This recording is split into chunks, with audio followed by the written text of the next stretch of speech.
Let's learn how to cover your brows using a few products you may already have.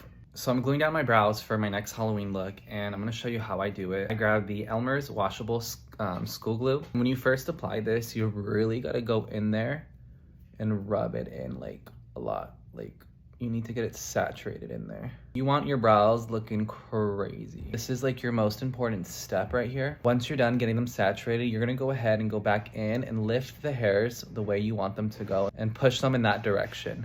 And you wanna put force when you're pushing down on these hairs. I have super thick hair, so if you have super thick brow hairs, this is gonna be great for you. Once you're done getting them saturated, you wanna get a spoolie and comb them in the direction that you do want them to go.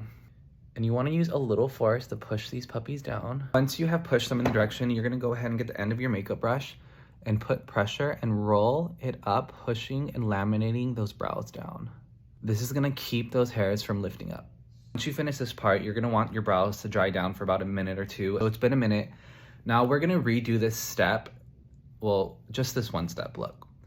You're just going to want to go ahead and now continue pushing down your hairs up into the direction that you brush them with the glue stick. You're gonna repeat this about 4 to 5 times. You're gonna want it to dry again for about 1 to 2 minutes, and you're gonna do this about 4 to 5 times. Once you've done this about 5 different times, you're gonna wanna go ahead and get a setting powder. I like to use a orange looking setting powder to kind of like color correct my brows at the same time. I'm gonna be using the Anastasia Loose Setting Powder in the shade Golden Orange.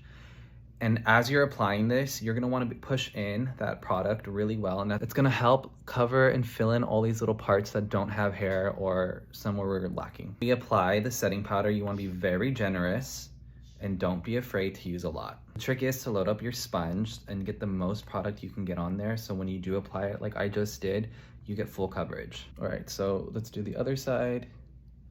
And remember, you're wanting to press kind of hard so the powder goes into all those little spots. I go in with the same setting powder. This is in shade Vanilla, and we're gonna go ahead and top this off. So we're just doing the same application. We're pushing into the brow. Getting a big fluffy brush, we're gonna lightly dust off the edges.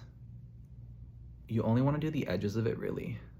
So once you lay down your powders, you wanna go ahead and grab a cream foundation stick, or whatever shape it is, and you're gonna rub it following the same direction as your brows. And by the way, I'm using the LYS foundation stick. And you're gonna wanna go ahead and get the back of your sponge and just blend it and push the product into your brows again. And then you should have no brows. Just like that, you have no brows, you're ready for drag, you're ready for a Halloween look, you're ready for whatever you need, a no brow look.